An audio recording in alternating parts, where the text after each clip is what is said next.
Hi guys, this video has been made for Educademic. Today we will study about your excretory system. Okay, that is chapter 19. Your NCERT book का आपका chapter 19 है, ठीक है. तो इसके बारे में हम स्टडी करेंगे. तो सबसे पहले हम एक्सक्रीटरी प्रोडक्ट्स के बारे में स्टडी करते हैं कि कौन कौन से टाइप के एक्सक्रीटरी प्रोडक्ट्स होते हैं, ठीक है. तो डिफरेंट टाइप के ऑर्गेनिजम्स जो हैं वो डिफरेंट टाइप के एक्सक्रीटरी प्रोडक्ट्स बनाते हैं. जैसे कि कुछ ऑर्गेनिजम्स जो हैं वो एमोनिया एक्सक्रीट करते हैं, कुछ जो है वो यूरिक एसिड रिलीज़ करते हैं, कुछ यूरिया रिलीज़ करते हैं. Besides in some organisms hippuric acid is also considered as an nitrogenous waste. Okay, ornithuric acid होता है किसी ऑर्गेनिजम्स में, ठीक है. So different types of organisms excrete different types of wastes. Okay, so the animals or the organisms that secrete ammonia as their waste are called as ammonotelic animals. Okay, and the phenomenon of excreting ammonia as the waste product is called as ammonotelism.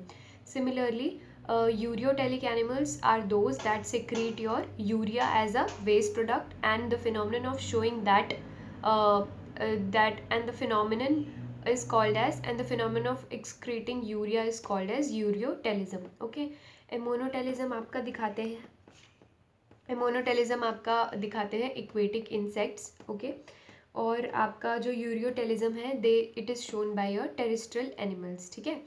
फिर उसके बाद आ जाता है आपका uricotelic animals. जो uricotelic animals होते हैं वो आपका यूरिक एसिड सिक्रीट करते हैं, जैसे कि reptiles.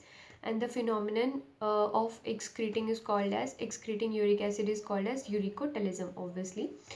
So further we will deal with different types of your excretory organs that are present in the organisms. जैसे कि आपके मालफिजियन टिब्यूल्स प्रेजेंट होते हैं इंसेक्ट्स में, कॉकरोचेस में, ठीक है.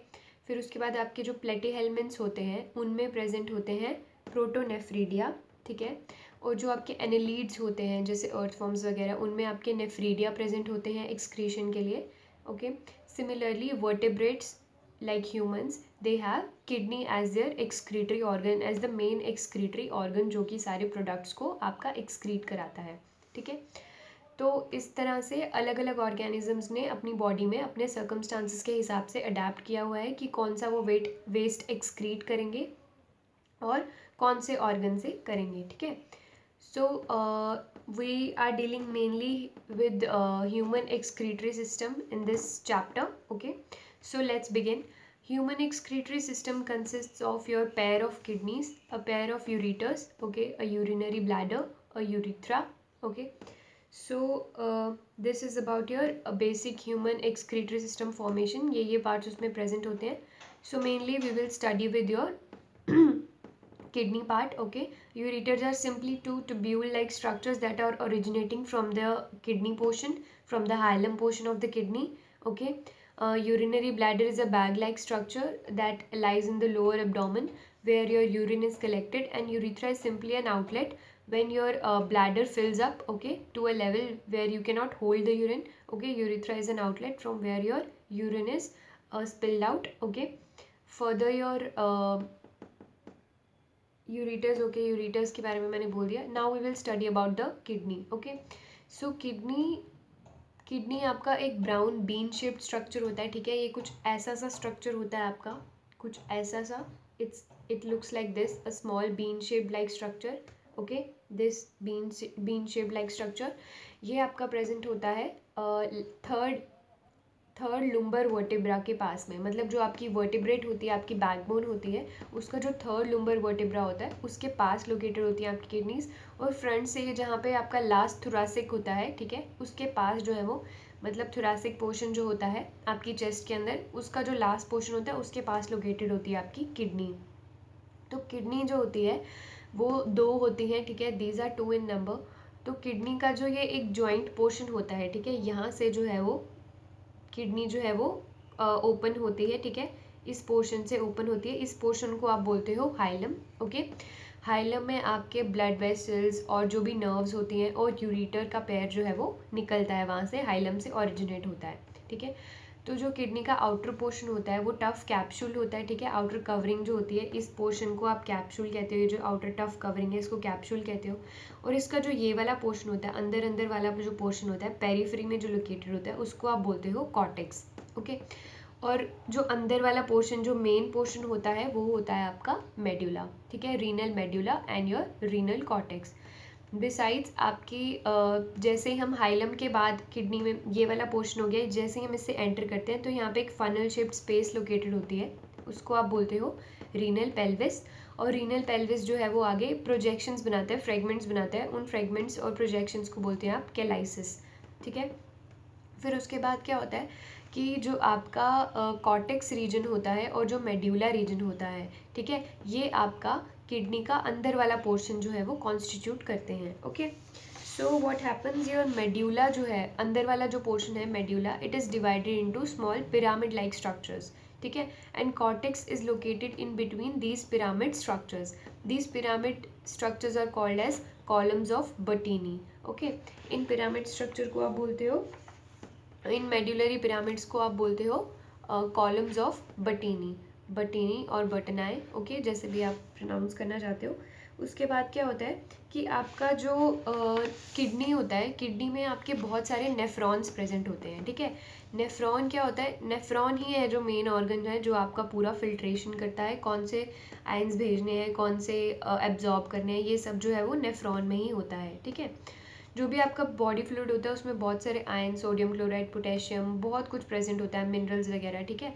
तो ये सब जो है वो एब्जॉर्ब करता है आपका नेफ्रॉन, जो भी आपकी बॉडी की रिक्वायरमेंट है उस हिसाब से एक्सक्रीट करता है या एब्जॉर्ब करता है। तो ये जो नेफ्रॉन्स होते हैं ये आपके, जैसे ये कि आपका नेफ्रॉन है, ये इस पोर्शन में जो है वो ऊपर वाले इस पोर्शन में लोकेटेड होते हैं, ठीक है। मेनली आपके कॉर्टेक्स पोर्शन में लोकेटेड होते हैं, लेकिन इनका कुछ पार्ट जो है वो मेड्यूला में भी एक्सटेंड होता है, ठीक है। So what is your nephron? Now we will study about nephron. Nephron is a structural and the functional unit of kidney. Okay. Nephron के आपके दो parts होते हैं, एक होता है आपका glomerulus, एक होता है आपका renal corpuscle और एक होता है आपका renal tubule, ठीक है। तो पहले हम स्टडी करते हैं रीनल कॉर्पसल के बारे में। रीनल कॉर्पसल क्या होता है, एक बोमेंस कैप्सूल टाइप, ऐसे एक कप लाइक स्ट्रक्चर होता है, ठीक है, इसको आप बोमेंस कैप्सूल कहते हो। और इसके अंदर जो है वो बहुत सारी कैपिलरीज प्रेजेंट होती हैं, ठीक है। जो ये कैपिलरीज का एक बंच टाइप होता है, इसमें एफरेंट और ईफरेंट आर्टरियोल्स होते हैं, ठीक है। इस बंच को आप बोलते हो ग्लोमेरुलस। और जो ये आपका नीचे वाला ये एपिथेलियल कवरिंग सा पोर्शन होता है, इसको आप बोलते हो बोमेंस कैप्सूल, ठीक है। तो ये होता है आपका योर रीनल कॉर्पसल। उसके बाद आ जाता है आपका रीनल टिब्यूल। रीनल टिब्यूल में आपकी तीन टाइप के टिब्यूल्स आ जाते हैं। एक आता है आपका प्रॉक्सिमल कॉन्वोल्यूटेड टिब्यूल। कॉन्वोल्यूटेड का मतलब है कि ये काफ़ी ज़्यादा ट्विस्टेड है टिब्यूल, मतलब tubule is simply a tube like structure. Convoluted मतलब ये ऐसे ट्विस्टेड सा है, it's not a straight portion, okay. तो फिर प्रॉक्सिमल कॉन्वोल्यूटेड टिब्यूल के बाद आपकी आ जाती है loop of Henley. Loop of Henley के बाद आ जाती है आपकी डिस्टल कॉन्वोल्यूटेड टिब्यूल।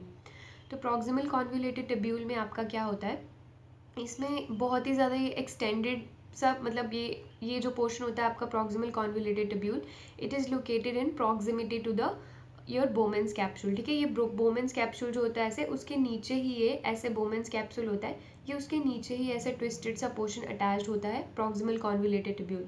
जबकि जो डिस्टल कॉन्वोल्यूटेड टिब्यूल है वो जो है वो थोड़ा दूर प्रेजेंट होता है, ठीक है। It's located far away from your main बोमेंस capsule. जो मेन फिल्ट्रेशन प्रोसेस हो रहा है वो आपका इस ग्लोमेरुलस में ही हो रहा है। तो प्रॉक्सिमल कॉन्वोल्यूटेड टिब्यूल यानी पीसीटी वो इसके पास ही लोकेटेड होता है, और distal convoluted tubule is further away from your glomerulus, ठीक है। फिर उसके बाद आपका बीच में जो है वो लूप ऑफ हेनली आ जाता है। जो पीसीटी और ग्लोमेरुलस होता है वो आपके किडनी के कॉर्टेक्स रीजन में ही एक्सटेंडेड होता है मोस्टली, ठीक है। और जो लूप ऑफ हेनली होता है वो आपका मेड्यूला में एक्सटेंड होता है, फिर वापस आपका जो है वो कॉर्टेक्स पोर्शन में आ जाता है, ठीक है। और जो डिस्टल कॉन्वोल्यूटेड टिब्यूल है वो भी आपका कॉर्टेक्स में ही प्रेजेंट होता है, ठीक है। और फिर जो ओपन होता है वो कलेक्टिंग डक्ट में, वो जो है वो नीचे आपका फिर मेड्यूला रीजन में आ जाता है, ठीक है। ऐसे प्रेजेंट होता है नेफ्रॉन, ऐसे आपकी किडनी होती है, ठीक है। तो नेफ्रॉन जो है वो ऊपर ऐसे अटैच्ड होता है, ऐसे यहाँ से एक्सटेंड होगा, इतना इतना कॉर्टेक्स रीजन में ही आपका पीसीटी और योर ग्लोमेरुलस आपका खत्म हो जाएगा, फिर नीचे लूप ऑफ हेनली एक्सटेंड होगी, फिर जो वो वापस जो है वो मेड्यूला की तरफ जाती है, कॉर्टेक्स की तरफ जाती है मेड्यूला से हेयर पिन लाइक स्ट्रक्चर बना के, ठीक है। सो फर्दर आपका जो प्रॉक्सिमल कॉन्वोल्यूटेड ट्यूब्यूल होता है वो क्या करता है, आपका एब्जॉर्ब करता है वो, ठीक है। जो भी एब्जॉर्प्शन होती है आयंस वगैरह की, ठीक है, तो वो प्रॉक्सिमल कॉन्वोल्यूटेड जो है वो एब्जॉर्ब करता है। कैसे करता है, उसके आसपास जो है वो आपका एक एक ब्लड वेसल्स का नेटवर्क प्रेजेंट होता है जिसको आप बोलते हो पेरिटिब्यूलर कैपिलरी नेटवर्क, ठीक है। तो जो आपका प्रॉक्सिमल कॉन्वोल्यूटेड ट्यूब्यूल है उसके पास ब्लड सप्लाई कैसे होती है, एक ब्लड वेसल्स का नेटवर्क होता है, उसको आप बोलते हो पेरिटिब्यूलर कैपिलरी नेटवर्क। और जो आपका नीचे लूप ऑफ हैनले होता है वो भी आपका मटेरियल्स जो है वो ब्लड में वापस रीअब्जॉर्ब करता है, ठीक है। वो कैसे करता है, उसके पास जो है वो एक वासा रेक्टा करके पूरा आगे पीछे उसके रैप्ड हुआ होता है, जिसकी वजह से वो फिल्ट्रेट में से इंपॉर्टेंट मिनरल्स को एब्जॉर्ब वापस रीअब्जॉर्ब करता है ब्लड में, ठीक है। तो ये होता है आपका your basic structure of nephron, okay.